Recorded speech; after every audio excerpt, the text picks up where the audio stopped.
Denver, Colorado, day tour of the Denver, Colorado, day tour of the Denver, Colorado, day tour. Denver, Colorado, day 2 of the tour with In Flames and Red here at the Gothic Theatre. About to do some load in and then some sound check. Actually, maybe we'll just get Ryan to do all of it. Pretty easy load in today, like right from the venue. We're in a nice parking lot. It's nice, I like it. Venue's just helping us out with setup. In Flames has their meet and greet going on. It's nice, packs a bunch of people in the building before the gig starts. Smart move. It's their Q&A.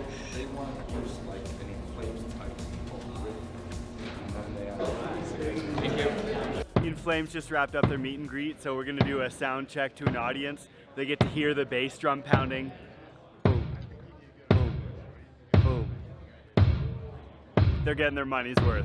Doors have just opened. Wrapped up our sound check a little bit ago, like 10 minutes ago.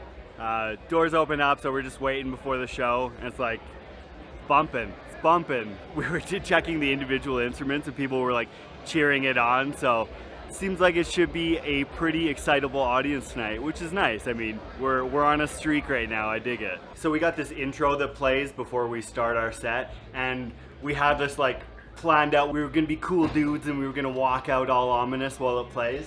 But the stages have been so tight where it's just like, we kind of have to be out there, otherwise it's like, it kind of ruins the effect if we're just like tripping over like the cymbals and the amps trying to get out there. So it's like, we're just gonna start out, maybe like face our backs to the crowd. Maybe that'll look cool. I don't know, we'll just play by ear. We'll see how it goes. Thank you. And another one. These shows are off to a crazy start. Crowd again was awesome. I'll talk about it in a second, but here's a little venue rundown. So stage is basically right on the other side of these doors, and then the loadout is like into this little back alley. It was actually super fast because like there's a bunch of venue staff on hand like helping us carry stuff out, and it took like 2 seconds we were off stage, so we get to get the night over with and get back at her. Really good gig tonight. There was a bunch of people that were at the In Flames VIP who were there early and like really digging the sound check, and then a lot of them stayed right up front and they were just like stoked and like screaming for the whole set. We played a couple of songs. It takes a second for the crowd to loosen up because we're the first band on, but then like right when Jameson was like, all right, I want to see the pit open up, like right away the pit opened up and people were going at it. These have been really good crowds for us. Our manager Sean told us that the barbecue next door was good, so I was actually really starving after this set, and you were right, Sean. Good job. You got this one. Once again, like last night, we had a lighting guy who was just on the ball. It's really nice when you have a lighting person that's like, I understand that like not every night we can have a person dedicated for our lights, but it's really nice when it happens, and again when they're on the ball, because like it adds so much to the show. And like this guy, I mean, he might not be familiar with our music, but for the most part, it's pretty straightforward to get the changes, but like this guy was on top of it the whole time. Sound was really good.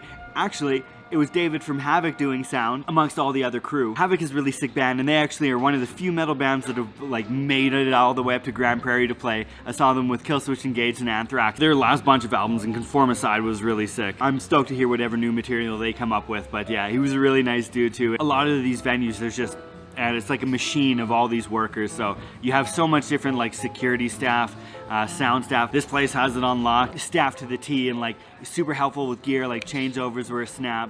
Dig it. And the venue, I'm gonna eat up some barbecue, and then we're gonna have a look at this venue. Mo's original barbecue. I approve. Speaking of Havoc, good stuff. Just finished packing up, but this was the little merch office for the night.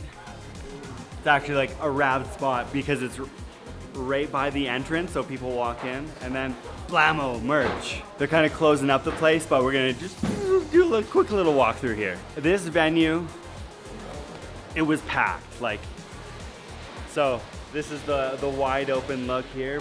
It was like end to end, up the balcony, like people were like moshing out and jamming. Good time. This place, the Gothic Theatre, it's like, it's kind of funny compared to like the last venue in Wichita, Wave. It's very Spartan in their look. Like it's kind of a style, like they have a lot of plywood up. It's like industrial. This place is very artistic. Like here's the, you know, nice painted ceilings with the mood lighting, and this into like the main hall. You can see it's just big. It's pretty massive in here.